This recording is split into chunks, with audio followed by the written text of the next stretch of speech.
Bien, bonjour à tous et à toutes. Tout d'abord, je tiens à vous remercier d'être venus aussi nombreux et nombreuses. Je ne m'attendais pas à un tel nombre. Je remercie également Anthony et Doriane pour l'organisation de cette journée et de m'avoir invité à venir vous présenter donc, ce pan de ma recherche.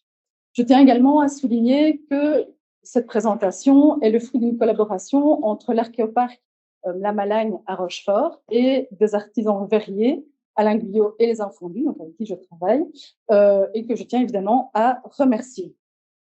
Alors, avant toute chose, je ne sais pas si vous savez, mais les premières vitres en verre remontent à la première moitié du 1er siècle de notre ère. On en retrouve notamment en Étrurie, mais également dans le fort de Mangaelsberg. On les retrouve notamment dans les domus, les villas, mais également les thermes, pour les protéger, bien entendu, des intempéries, tout en apportant lumière et conservant la chaleur. Jusqu'au IIIe, voire IVe siècle, ces vitres auraient été produites par coulage et étirement de la matière. Mais depuis près d'une vingtaine d'années, cette technique est un petit peu remise en question. Donc, dans le cadre de ma thèse, j'aborde les questions techniques, artistiques, sociales, économiques, afin de déterminer comment elles ont conditionné justement ces productions et ces usages du verre à vitre au sein de l'Empire romain entre le 1er et le 5e siècle. Aujourd'hui, je ne parlerai bien entendu que de la question de la production et pas de l'usage. Donc, pour mener à bien cette recherche, eh bien, j'ai recours à plusieurs axes de recherche. J'étudie du matériel archéologique, je confronte la littérature et l'iconographie antique, mais j'ai également recours à l'archéologie expérimentale. Dans le cadre de cette intervention, je vais donc vous présenter l'état de la question justement de cette technique et quel est le projet expérimental que nous avons mis en place. De quelques lampes à huile qui illustrent des souffleurs de verre, peu d'aspects de la production verrière nous ont été livrés par la littérature et l'iconographie antique. Nos connaissances dans ces productions sont donc essentiellement connues par les fouilles archéologiques, l'étude du matériel et l'archéologie expérimentale. Il faut savoir que jusqu'au XXe siècle, les archéologues ont recours à la technique du soufflage au manchon pour justifier, expliquer justement cette production du vitrage antique. Les vitres qui en découlent, souvent d'épaisseur régulière, entre 0,1 et 0,2 cm, présentant deux surfaces lisses et brillantes, eh bien, se distinguent très clairement d'autres vitres beaucoup plus épaisses, nettement moins régulières, présentant une surface lisse et brillante au-dessus et rugueuse et mate en dessous. Anton Keza, un archéologue, publie en 1908 l'hypothèse que ces vitres étaient produites en coulant du verre en fusion sur une surface en sable, par exemple, et étirée à l'aide de pinces. Cette théorie est reprise dans les années 50 et étayée. Au vu de la relative régularité justement du bord, eh bien, on pense que le verre était coulé sur une surface dotée d'un cadre et mise en forme à l'aide de pinces et de spatules en bois, comme vous voyez sur l'image.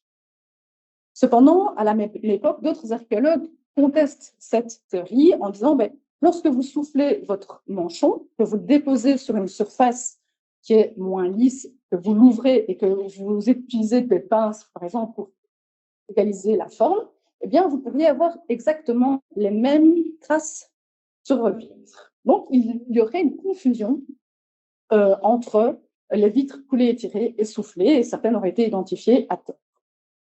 Cependant, aujourd'hui, on considère toujours ces techniques, on les distingue bien, même si parfois l'identification de ces techniques n'est pas toujours des plus aisées et qu'il y a souvent des discussions sur les différentes identifications de la technique de certains tessons. En effet, la présence de bulles, de stries ou l'état des surfaces de ces tessons ne sont pas, alors certes, des facteurs qui permettent de pencher en faveur de l'une de l'autre, mais ne sont pas pour autant des éléments discriminants pour l'identification de la technique. Par ailleurs, la littérature disait souvent que la technique du soufflage au manchon venait supplanter cette technique du coulage et tirage de la matière, mais grâce aux épaves des Ambiers et des Portiques, tous deux datant du IIIe siècle, on sait que le verre coulé et tiré, je mets des guillemets à cette expression, aurait été utilisé jusqu'au IIIe siècle, tandis que le verre soufflé en manchon daterait de la deuxième moitié du IIIe siècle. Il faut savoir que, suite aux nouvelles découvertes et aux nouvelles études qui sont entreprises, on tend à descendre un petit peu cette datation, et certains archéologues parlent de la deuxième moitié du IIe siècle, ce qui change pas mal la donne. Donc, comme je le disais, certains archéologues, après avoir étudié le matériel, ont recours à l'archéologie expérimentale. Mais qu'est-ce donc? Eh bien, l'archéologie expérimentale, contrairement à ce qu'on pourrait croire, n'a pas pour objectif de reproduire un objet, mais qui va répondre vraiment à des problématiques observées sur le matériel. Elle va constituer en fait un outil vraiment efficace pour comprendre les processus techniques, mais également les aspects sociaux, économiques qui en découlent. Donc, cet outil est nécessaire, d'une part, pour exploiter et confronter les données que vous avez collectées, donc en l'occurrence le matériel archéologique, la littérature scientifique et la littérature quantique, mais également va nous apporter d'autres données, on disait socio-économiques. Mais pour ce faire, il est impératif de mettre en place des hypothèses de travail, sur base justement de vos données que vous avez collectées, pour vraiment délimiter un cadre à votre expérimentation, savoir quelles seront les étapes de votre travail, par exemple. Mais également une méthodologie. Donc, ça part aussi bien des matériaux dont vous avez besoin, ce que vous allez reconstruire, en combien de temps, avec qui, etc.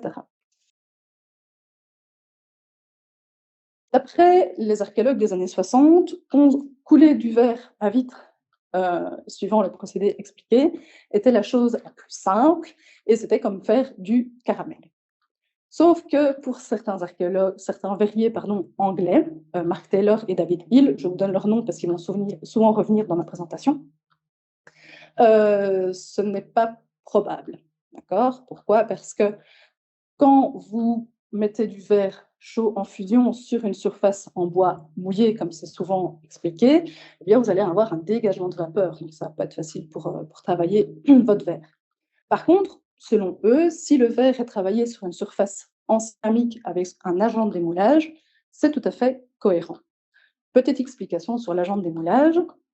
Quand vous faites un gâteau, avant de mettre votre pâte à cake dans votre moule, vous saupoudrez de farine pour éviter que votre cake ne coule au moule.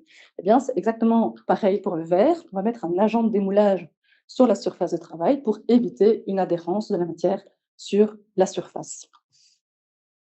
Donc ça, c'est possible pour eux. Par contre, la théorie de couler du verre en fusion ne l'est pas. Pourquoi? Bien parce que pour pouvoir couler du verre, cela implique qu'il soit à une température très élevée, à savoir 1200, 1300 degrés. Ce qui implique, donc si votre verre est à cette température-là, que la chambre de fusion a une température supérieure. Pour l'époque, ce n'est pas possible. Les infrastructures, telles que le four et les creusets, n'auraient pas supporté une telle température. Les verriers ont donc quand même tenté l'expérience, et en fait, ce qui se passe, c'est que quand on coule du verre chaud sur une surface froide, eh bien, la matière se fige, on ne sait plus la travailler, vous avez une masse comme ça de verre informe, qui est difficile à travailler. Donc, ils mettent d'emblée cette théorie de côté. Ils vont donc tenter une autre expérience, mais pour pouvoir émettre un protocole qui tient la route, ils vont lister et répertorier toutes les caractéristiques observées sur le matériel archéologique. Malheureusement, je constate que la qualité n'est pas idéale, donc je vous prie de m'en excuser. Donc, ils expliquent que la surface inférieure d'une vitre est toujours rugueuse et mate, présentant des inclusions et parfois des distorsions. La surface supérieure, quant à elle, est souvent lisse et brillante et présente parfois des traces d'outils dans les coins et le long des bords, témoignant de l'usage donc de pinces et parfois peut-être de la pression du verre à l'aide d'une masse. Les bords, quant à eux, sont toujours de profil arrondi, mais pas régulier, et l'épaisseur varie considérablement, parfois sur un même tesson. Ils observent également des strates de verre. Malheureusement, je n'ai pas l'image sur cette slide pour vous présenter ces strates de verre.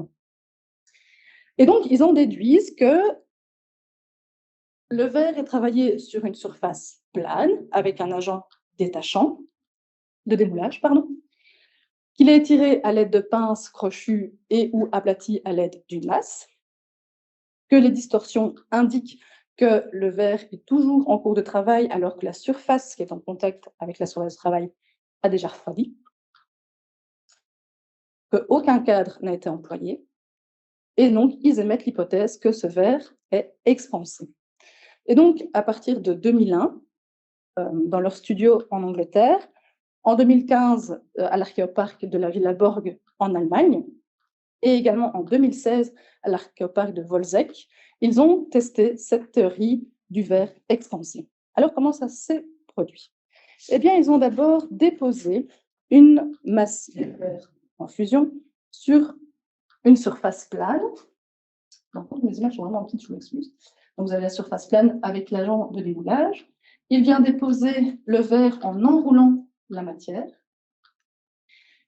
qui va être ensuite aplani pour obtenir un disque d'une épaisseur de 5 mm.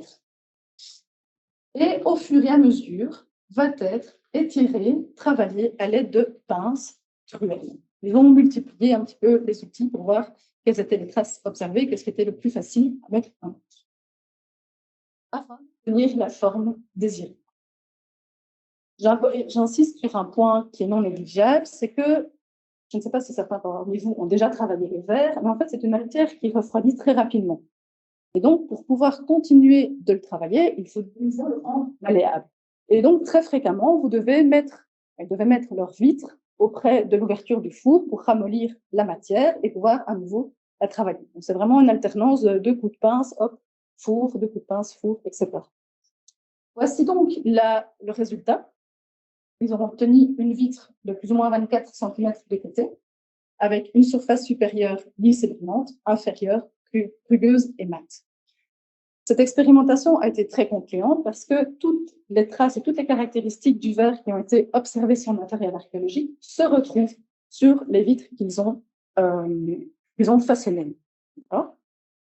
Je tiens à préciser que cette expérimentation a été menée avec du verre de composition romaine dans des fours chauffés au bois type romain. C'était l'objet d'une expérimentation antérieure et qui a porté ses fruits.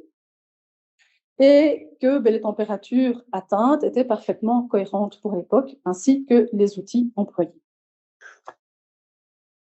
Résultat des courses, il faut 15 minutes pour un homme seul pour obtenir une vitre comme celle-ci, et que d'après leurs estimations, 10 kg de verre seraient nécessaires pour une journée de travail, donc entre 5 et 8 heures.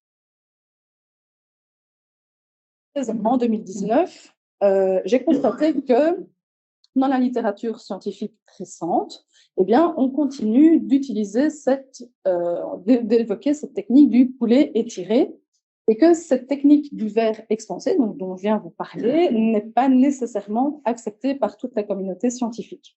Vous allez dire, c'est le but de la recherche. Et par ailleurs, je voyais sur le matériel archéologique que j'ai observé et que vous pouvez voir leur origine ici sur l'écran, des traces un petit peu différentes et qui mettent un peu en question toute cette théorie. Je tiens à préciser que le matériel archéologique étudié est issu de sites de nature et d'époques différentes, enfin, toujours entre le 1er et le 5e siècle, bien entendu, mais vous allez avoir un castellum, il y a des villas et des villes. D'abord, eh bien, ce que j'ai observé sur le matériel que j'ai étudié, c'est que la surface supérieure est toujours lisse et brillante, ça, on a un niveau, mais que la surface inférieure va être différente. Elle est toujours, certes, rugueuse et mate, parfois dans des intensités totalement différentes, mais cette rugosité est associée à ce que j'appelle un effet de matière. C'est-à-dire que quand le verre chaud en fusion vient rencontrer l'agent de moulage et la surface de travail, il y a une empreinte qui va se faire. C'est tout à fait logique. Et donc, j'ai pu répertorier différents types d'effets de matière. Nous avons des surfaces qui sont pictées, de niveau avec une intensité très variable. Il y a des matières plus effilées. Et il y a, malheureusement, ça ne se voit pas bien, ce que j'appelle le pot de cyclone. Donc, c'est vraiment en très léger creux. Pas autant de pictées, mais c'est vraiment très léger. Et j'ai observé également des distorsions. Ce qui implique, probablement que la surface de travail, l'agent de démoulage employé, mais également les températures de travail ne sont peut-être pas les mêmes, ce qui donne une indication justement sur les étapes du travail. La surface supérieure, donc toujours lisse et brillante comme je vous le disais, présente des traces d'outils parfois très variés. Nous avons dans les coins souvent des formes effilées, accompagnées d'un boudin de matière, comme vous avez ici, ou encore là. Nous avons des formes circulaires, parfois d'une profondeur de 0,5 cm. La matière semble avoir été aplatie sur ces fragments-ci. Vous voyez ici une forme d'angle, et là un petit peu arrondi, ou des formes plus rectangulaires, rectilignes. Nous avons également un autre type. Certains fragments, dans les répertoriés 2 jusqu'à présent, ont carrément un trou à proximité du bord. Il faut savoir qu'une autre théorie évoquée, c'est que on travaillait par partie le verre et pour maintenir la vitre en place, on plantait une barre de fer. Voilà. Je suis un petit peu sceptique de cette technique, mais je n'ai pas d'autre explication pour justifier ce trou dans la matière. Par ailleurs, les bords de ces fragments sont souvent donc de profil arrondi, rien de neuf, mais sont parfois très réguliers et parfois. Leur surface est parfois aussi très lisse et brillante, la surface supérieure, ou rugueuse et mate, comme la surface inférieure. Ce qui impliquerait que, lors de la mise en forme du verre, eh bien, le verre a rencontré une surface verticale. Sinon, comment justifier cet aspect piqueté et mat qui est exactement le même que la surface inférieure? Par ailleurs, voici, donc je vous parlais des strates tout à l'heure, je n'avais pas d'image de la recherche de Wiesenberg, mais j'ai moi-même observé ce phénomène dans ma recherche. Donc, vous avez vraiment plusieurs couches de verre qui sont délimitées par des lignes de bleu. Vous voyez ici où ça forme un angle. Vous avez vraiment différents niveaux de verre, parfois de forme arrondie, parfois c'est juste une ligne. Et donc, il y a plusieurs hypothèses pour justifier ce phénomène. L'enroulement de la matière lors de son dépôt sur la surface de travail, comme a fait Wiesenberg, le justifie très bien. Maintenant, d'autres pensent que, ben voilà, on met le verre sur la surface de travail, il y en a peut-être pas assez et on vient en rajouter. Cette hypothèse est quelque peu discutée. Donc, c'est une des questions qu'on se pose également. Donc, au vu de ces caractéristiques, eh bien, je me suis tournée vers les verriers que je vous ai cités au début de cette présentation. Et nous avons travaillé en collaboration pour émettre des hypothèses et nous poser des questions. Bon, une chose est claire, rien de neuf sous le soleil, le verre devrait travailler sur une surface plane avec un agent de démoulage. Mais pourquoi pas utiliser une surface dotée d'un bord? Parce que, comme je vous disais, certains fragments sont très droits et rugueux. Donc, voilà, l'utilisation d'un cadre ne serait pas anodin, d'autant que l'utilisation d'un moule dans la verrerie romaine n'est pas quelque chose de neuf. Puis, je vous ai dit que le verre devait être fréquemment réchauffé, donc pourquoi pas imaginer que cette surface est chaude? Comment? Eh bien, soit en travaillant directement la vitre dans un four, ou soit la plaque est chauffée au préalable. Mais alors, comment procéder? À quelle température? Combien de verriers seraient nécessaires? Quels outils aurions-nous besoin? Et le temps nécessaire pour produire une vitre suivant ce processus. Face à cela, nous avons donc émis un premier protocole qui consiste à étirer directement une vitre dans un four. Nous avons un premier four, un four de fusion, dans lequel des creusets seraient posés, forcément, et dans lequel donc, le verre fond. Une fois que votre verre fond, je vais y arriver, donc aux alentours de 100 degrés, ce verre est placé sur une plaque antiréfractaire dotée d'un bord et placé dans un four d'étirement. Donc ce four d'étirement, la plaque ici au centre, serait caractérisé par 4 petites ouvertures au travers desquelles, justement, les verriers pourraient venir tirer la matière vitreuse pour mettre en forme la vitre. Et puis, une fois que votre vitre est mise en forme, donc là c'est un four qui serait 850 900, elle est placée dans un four de recuisson à 500 degrés. Bien que ce projet soit ambitieux, il pose quelques questions et a été mis de côté. Pourquoi? Déjà, d'un point de vue technique, est un petit peu compliqué, parce que ça implique de facto le recours à 4 verriers. Imaginez, vous avez un verrier tout seul, et il doit faire le tour de son four et tirer par chaque fenêtre, enfin, c'est pas possible. Donc, d'office, vous devez avoir 4 verriers qui tirent en même temps la matière vitreuse. Mais c'est dans un four qui est chaud. On n'a pas une très bonne visibilité de ce qu'on fait, parce qu'en plus, on doit utiliser des très longs outils, parce que bon, c'est un four à 850 degrés, donc ce n'est pas du tout confortable pour le verrier. Par ailleurs, archéologiquement parlant, dans les ateliers de verrerie, on n'a toujours que 2 fours, ou du moins en nombre pair. Sauf ce protocole implique l'utilisation de 3 fours, donc ce qui n'est pas archéologiquement cohérent. Nous avons donc envisagé un deuxième protocole qui répond davantage à ce qui est dit dans la littérature et qui ne nécessite là que 2 fours. Donc, nous fondons toujours notre verre dans un four de fusion à 1100 degrés, que nous allons venir placer donc toujours dans cette plaque avec un tir d'or en terre réfractaire, saupoudré d'agents de démoulage, mais qui aura été chauffé au préalable. La surface sera chaude, on viendra mettre le verre chaud dessus, on le mettrait en forme. Une fois la forme désirée obtenue, on la met dans le four de recuisson. Voilà, vous avez les 2 fours ici en l'occurrence. Les outils qu'on emploierait, donc on va tester plusieurs outils pour voir qu'est-ce qui est le plus utile à employer, et vous avez un croquis de l'espace de travail envisagé. Le protocole permettrait de voir si l'utilisation d'une surface chaude est possible, d'un point de vue technique et d'un point de vue archéologique. Est-ce que l'utilisation d'un cadre facilite la mise en forme? Quelles sont les traces que nous pouvons donc observer? Puis, question, est-ce que cette technique et cette chaîne opératoire est envisageable pour l'époque concernée?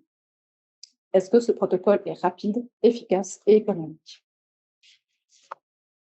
Alain Guyot, donc le verrier avec lequel je travaille, a tenté l'expérience pendant une demi-heure avec un collaborateur.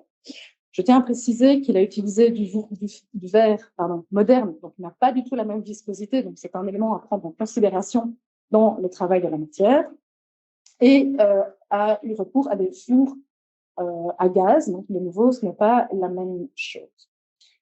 En 40 secondes, il a réussi avec son collègue à obtenir des vitres qu'il a étirées à l'aide donc de petites raclettes confectionnées lui-même, donc à voir si ces raclettes sont archéologiquement probables, et a obtenu des résultats assez probants. Donc voilà, nous allons tester ce protocole l'été 2023. Alors, comme vous vous en doutez, mettre en place un projet d'expérimentation n'est pas un travail de mince affaire qui se fait du jour au lendemain. Donc, les premiers protocoles ont été établis en 2019 et après avoir établi ces protocoles, nous devions trouver un emplacement suffisamment grand et archéologiquement pour nous accueillir. L'archéoparc de la Malagne s'est avéré correspondre à ces critères, était le plus vraiment idéal de par sa localisation et son histoire. Pourquoi? Eh bien, parce que dans les années 90, justement, une villa a été découverte. Elle a été utilisée occupée entre le 1er et le 4e siècle. Et ce site est depuis une vingtaine d'années le laboratoire de l'archéologie expérimentale et de reconstitution. Donc, c'est un creuset idéal pour mener cette expérimentation. Par ailleurs, pour être archéologiquement cohérent, nous allons vraiment reproduire toute la chaîne opératoire. C'est-à-dire que nous allons reconstruire les fours, utiliser du verre de composition romaine et des outils qui sont archéologiquement attestés. Mais in fine, voilà, je suis en train de vous parler de ces protocoles, des traces sur les verres, mais pourquoi? Pourquoi avoir recours à l'expérimentation dans le cadre de ma propre recherche? Eh bien, pour rappel, je tiens à comprendre comment les facteurs techniques, socio-économiques et artistiques, notamment, ont conditionné ces productions du verre à vitre entre le 1er et le 5e siècle. Il faut savoir qu'une hypothèse largement répandue, c'est que le verre à vitre est une industrie coûteuse, spécialisée, qui demande une main-d'œuvre qualifiée et qui est vraiment, finalement, un produit destiné à une élite, à des propriétaires riches. Donc, par le biais de cette expérimentation, nous allons pouvoir motiver l'existence ou l'inexistence d'une autre technique de façonnage. Parce que, comme je vous le disais, certains archéologues ne reconnaissent pas le verre expansé et ou ne reconnaissent pas le verre étiré. Donc, on pense qu'il y a plusieurs techniques de mise en forme du verre à vitre. Et bien, nous, justement, en faisant cette étape, nous allons pouvoir motiver cet argument de comprendre vraiment tous les aspects techniques, sociétaux, économiques qui en découlent, pas forcément la documentation de tous les paramètres de cette expérimentation. Alors que justement, lors des fouilles de la Malagne, eh bien, l'aspect artisanal a été mis en avant lors de la découverte d'un four hypothétiquement de verrier, mais également de foyers de forge. On sait également que les bas-fourneaux auraient existé dans les environs. Ce que nous savons pour l'époque, c'est que forcément, les températures étaient très élevées dans ces industries, et donc il fallait de l'argile pour ces fours qui soient résistantes à ces températures. Nous savons que les verriers, ou du moins les artisans de l'époque, avaient une parfaite connaissance des matériaux dont ils avaient besoin pour construire ces fours, comment les sélectionner, et on sait également qu'ils n'allaient pas nécessairement très loin pour chercher ces matières. Souvent, les matières premières étaient locales, ou du moins dans un périmètre assez restreint. Donc, nous pouvons hypothétiser que les argiles employées pour ces fours étaient locales, ou du moins dans un périmètre assez restreint. Donc, par le biais de cette expérimentation, en cherchant l'argile locale pour construire ces fours, nous entrons donc dans la même démarche. Nous allons faire une composition, déterminer la composition de cette argile et l'adapter avec les briques si nécessaire pour obtenir la matière la plus adéquate. Par ailleurs, nous avons parfaitement connaissance de l'organisation générale de cette industrie verrière. C'est-à-dire que nous avons sur les côtes syro-palestiniennes et en Égypte des ateliers dits primaires où le verre est produit sous forme de grandes dalles. Ces dalles sont débitées, envoyées par bateau dans les ateliers dits secondaires. Donc voici quelques exemples en France et en Italie. Nous avons, comme je disais, on a l'hypothèse que toutes ces productions, aussi bien les vitres, mais également la vaisselle, les perles, etc., étaient des industries spécialisées, demandaient une technicité. Et que donc, il y avait probablement certains ateliers qui étaient prévus à la fabrication de vitres, d'autres pour les perles, etc. Malheureusement, ce n'est qu'une hypothèse qu'on ne peut pas encore vraiment vérifier, dans la mesure où, dans un atelier, ces ateliers, on retrouve juste la substruction du four et on ne sait pas associer cette industrie cet atelier avec une industrie en particulier. Alors, bien entendu, par le biais de mon expérimentation, on ne va pas pouvoir dire « Ok, à Malagne, il y avait un atelier de verrier, c'est une industrie verrière ». Non, bien sûr que non, ce serait vraiment de l'extrapolation.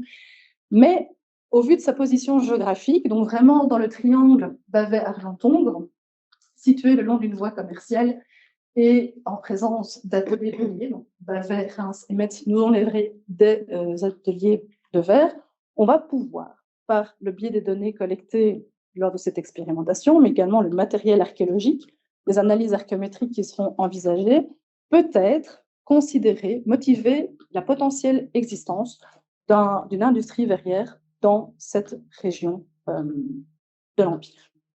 D'accord ? Par ailleurs, cette expérimentation va nous permettre d'établir le coût matériel de cette industrie. Quelle quantité de bois faut-il pour chauffer les foyers? Quelle quantité de verre?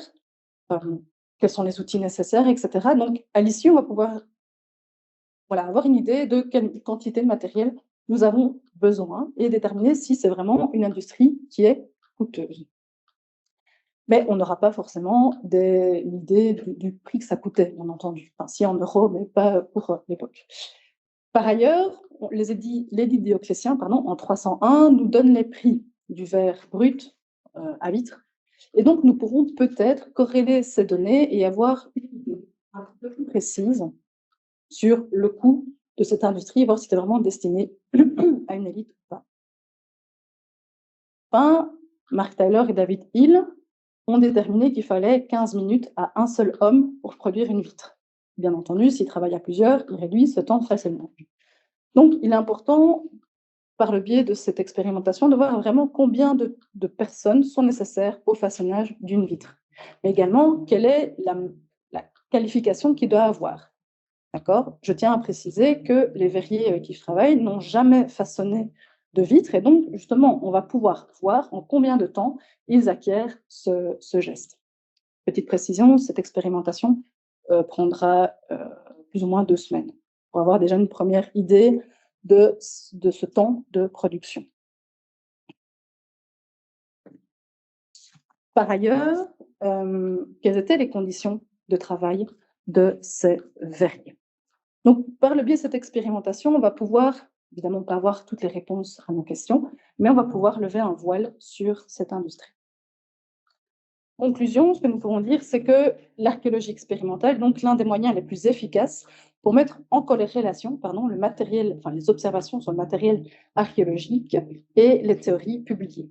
En l'occurrence, si les verriers anglais n'avaient jamais testé cette technique du verre coulé et tiré, on se contentait toujours de lui donner cette explication pour justifier cette production. Donc, il est vraiment important, dans la littérature scientifique, de s'interroger sur la faisabilité et la cohérence des techniques qui sont divulguées dans la littérature. Outre le fait que cette approche va permettre de comparer les traces d'outils avec le matériel archéologique, on va pouvoir avoir une meilleure compréhension des aspects techniques, sociaux et économiques de cette industrie. Et comme je le disais, on n'aura pas de réponse à toutes nos questions, ça ne va pas être parole d'évangile, mais on aura une meilleure compréhension de ce phénomène et donc motiver l'existence ou non d'autres techniques de façonnage. Et enfin, peut-être avoir une meilleure compréhension de l'industrie verrière en Famenne-Radenne. Voilà. Je vous remercie pour votre attention.